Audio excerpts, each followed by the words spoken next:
Hello बच्चों, welcome back to dream chemistry classes. देखिए, last class के अंदर हमने क्या स्टडी किया था? पीएच स्टडी किया था और इसका एक इम्पोर्टेंस देखा था। क्या कि पीएच का जो इम्पोर्टेंस है वो हम पढ़ रहे थे अपने डेली जीवन के अंदर। तो पीएच का जो इम्पोर्टेंस है उसके अंदर हमने एक पॉइंट देखा था, और वो कौन सा था कि अपना जो डाइजेस्टिव सिस्टम है, पाचन तंत्र है, उसके अंदर एसिडिटी जो होती है वो किस तरह से होती है। फर्स्ट क्या था? डाइजेस्टिव सिस्टम का हमने देखा था, या पाचन तंत्र कह लीजिए, पाचन तंत्र का देखा था हमने। और आज इसके आगे हम बात करते हैं कि सेकंड अपना जो महत्व है पीएच का, क्या इम्पोर्टेंस है अपने डेली जीवन के अंदर। तो देखो, सेकंड उदाहरण अपन लेके चलते हैं दंत क्षय को। क्या लेके चलते हैं? दंत क्षय या टूथ डीके।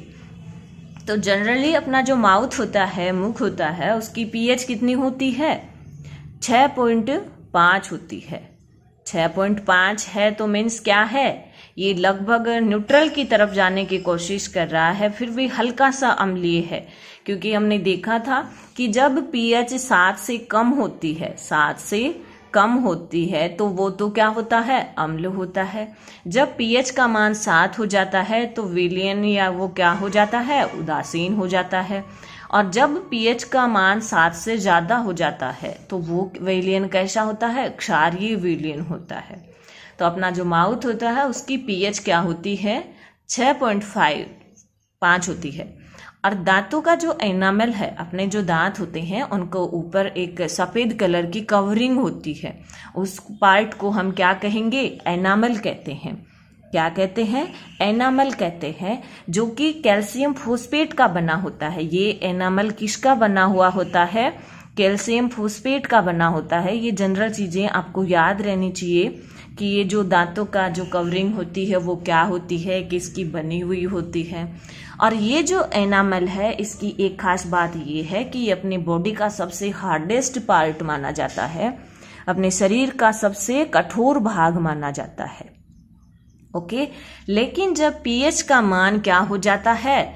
5.5 से कम हो जाता है तो ये जो एनामल है इसका क्षय शुरू हो जाता है, ये टूटना शुरू हो जाता है। और ये कंडीशन क्या कहलाती है? अपनी दंत क्षय कहलाती है। क्या कहलाती है? दंत क्षय कहलाती है। अब देखिए कि ये जब पीएच अपने माउथ की जनरली 6.5 होती है, लेकिन ये कम क्यों होने लगती है? तो देखो, खाना खाने के पश्चात अपने जो माउथ है अपना, उसके अंदर कुछ भोजन के पार्ट तो बच ही जाते हैं। जब अपन अच्छी तरीके से दांत साफ नहीं करते हैं तो कुछ पार्टिकल या खाने के कुछ अवशेष अपने मुंह के अंदर रह जाते हैं। और जो बैक्टीरिया अपने मुंह में के अंदर प्रेजेंट रहते हैं वो क्या करते हैं? इन जो अपशिष्ट भोजन बचा था उससे अभिक्रिया करके उसको ऑक्सीकृत करके क्या बनाते हैं?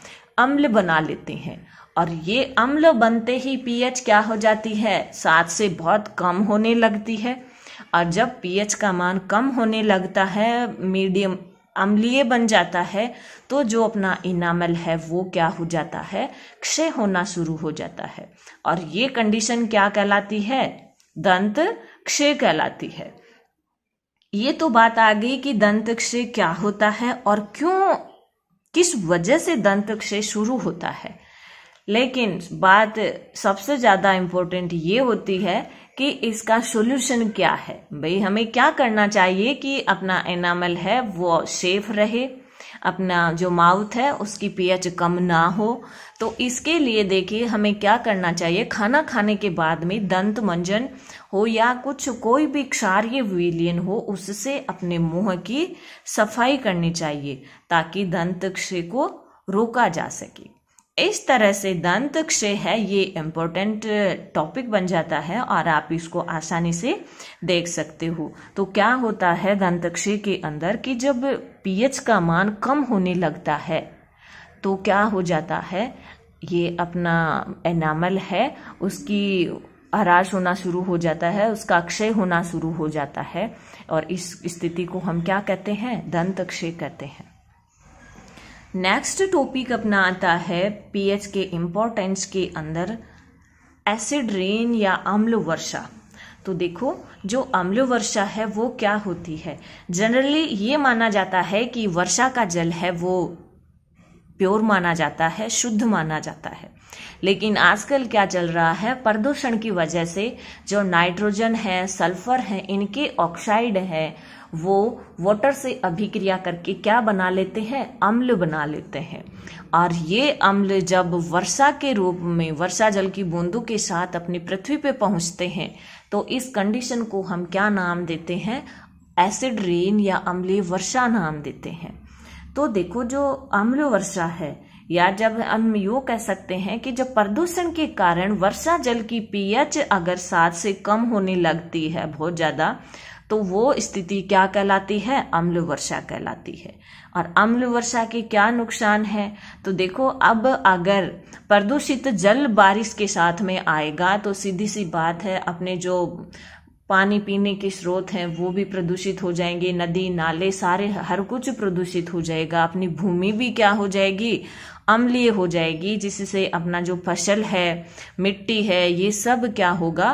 प्रभावित होगा इस चीज से।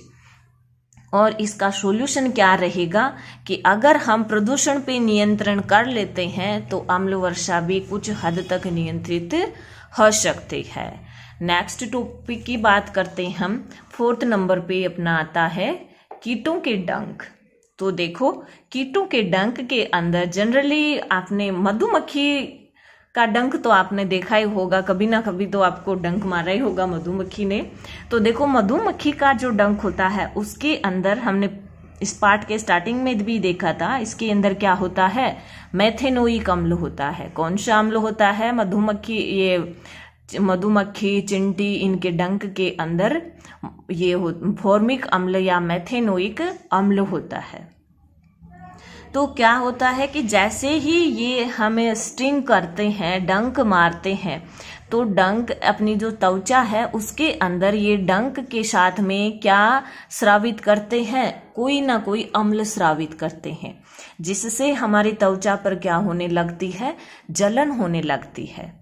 अब देखो, जलन किस वजह से हुई है? किसी अम्ल की वजह से हुई है। तो आप ये चीज हमेशा याद रखोगे कि अगर हमें जलन अम्ल की वजह से हुई है तो इसका सॉल्यूशन हमें किससे मिलेगा? किसी क्षार से मिलेगा या क्षारीय विलयन से मिलेगा। ठीक है, तो जैसे ही हमें ये डंक मारते हैं तो हमें क्या करना चाहिए? कोई क्षारीय लवण, और इसका अच्छा एग्जाम्पल हम ले रहे हैं सोडियम बाइकार्बोनेट का उपयोग किया जाता है। जहां पर भी मधुमक्खी ने या चिंटी ने कि किसी भी कीट ने डंक मारा है उसके स्थान पर हम क्या यूज करते हैं? Sodium bicarbonate. और जो सोडियम बाइकार्बोनेट है, इसका जो फॉर्मूला होता है वो NaHCO3, इसको हम सोडियम हाइड्रोजन कार्बोनेट भी कहते हैं। तो सोडियम बाइकार्बोनेट का प्रयोग उस स्थान पर किया जाता है। क्यों किया जाता है? क्योंकि ये एक क्षारीय लवण है, और ये जो अम्ल उत्पन्न हुआ है उसको क्या कर देंगे? उदासीन कर देंगे, और हमें रिलैक्स फील होगा, हमें आराम मिल जाता है। नेक्स्ट हम बात करेंगे पीएच के इम्पोर्टेंस की। तो देखो, एक प्लांट का है नेटल प्लांट। नेटल जो पादप होता है वो एक शाकीय पादप है। क्या है? शाकीय पादप है जो जंगलों में उगता है। जो नेटल प्लांट है वो कहाँ पर उत्पन्न होता है? जंगलों के अंदर उत्पन्न होता है। और इसके जो पत्ते होते हैं, ये नेटल प्लांट है, उसकी जो लीव्स है उनके ऊपर कुछ हेयर नुमा स्ट्रक्चर प्रेजेंट होती हैं, या जो डंक नुमा बाल है वो प्रेजेंट होते हैं।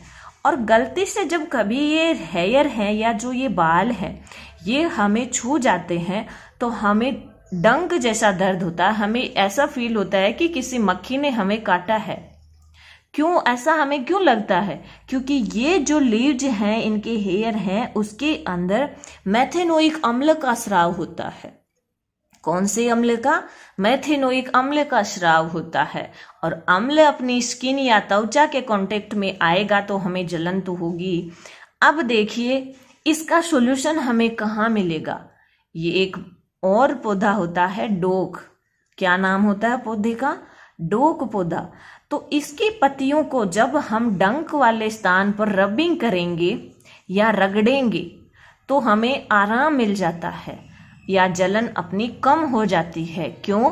क्योंकि ये जो डोक पादप होता है इसकी प्रकृति क्या होती है? क्षारीय होती है। क्या होती है? क्षारीय। और ये क्या है? मान लीजिए नेटल प्लांट है, इसकी लीव्स जो है वो क्या करती हैं? अम्ल छोड़ती हैं अपनी स्किन के अंदर, तो हमें जलन फील होती है। और इसका सॉल्यूशन के लिए हम क्या यूज करते हैं? डोक प्लांट की पत्तियों को उसके स्थान डंग ये जहां पर ये पत्तियां हमें छुई हैं उस स्थान पर रगड़ते हैं। अब देखिए ये जो डोक प्लांट होता है ये इसकी एक खास बात और है कि ये नेटल प्लांट के आसपास ही हमें कहीं मिलता है। नेटल प्लांट के आसपास ही हमें डोक पौधा मिल जाता है। तो नेटल की प्रकृति अम्लीय और डोक की प्रकृति क्या है? क्षारीय होती है। तो देखो एक बहुत अच्छा क्वेश्चन बन जाता है कि प्रकृति उदासीनीकरण के विकल्प देती है। कैसे? कि अपनी जो नेचर है, अपनी जो प्रकृति है वो हमें उदासीनीकरण के विकल्प देती है। इसको समझाइए आप। तो देखो इसका सॉल्यूशन यही है कि जैसे नेटल प्लांट के आसपास में ही हमें डोक प्लांट मिल जाता है, ये क्या है? एक उदासीनीकरण का बहुत अच्छा एग्जाम्पल है। इस तरह से पीएच और इसका इम्पोर्टेंस वाला जो टॉपिक है वो अपना कंप्लीट होता है। और नेक्स्ट वीडियो के अंदर हम बात करेंगे साल्ट्स के बारे में। क्या होते हैं सॉल्ट्स, कैसे इनकी पीएच रहती है और इनके सॉल्ट्स के कुछ एग्जाम्पल्स भी हम लेंगे। कुछ इम्पोर्टेंट रसायनों की बात करेंगे जिनका अपने डेली जीवन के अंदर बहुत ज़्यादा इम्पोर्टेंस होता है। तब तक आप इस वीडियो को देखिए। अब अगर आपको वीडियो पसंद आता है तो आप इसको लाइक और शेयर करें और जो अपना चैनल है ड्रीम केमिस्ट्री क्लासेज इसको सब्सक्राइब करें ताकि लेटेस्ट वीडियोस के नोटिफिकेशन आप तक पहुंच सके। Thank you.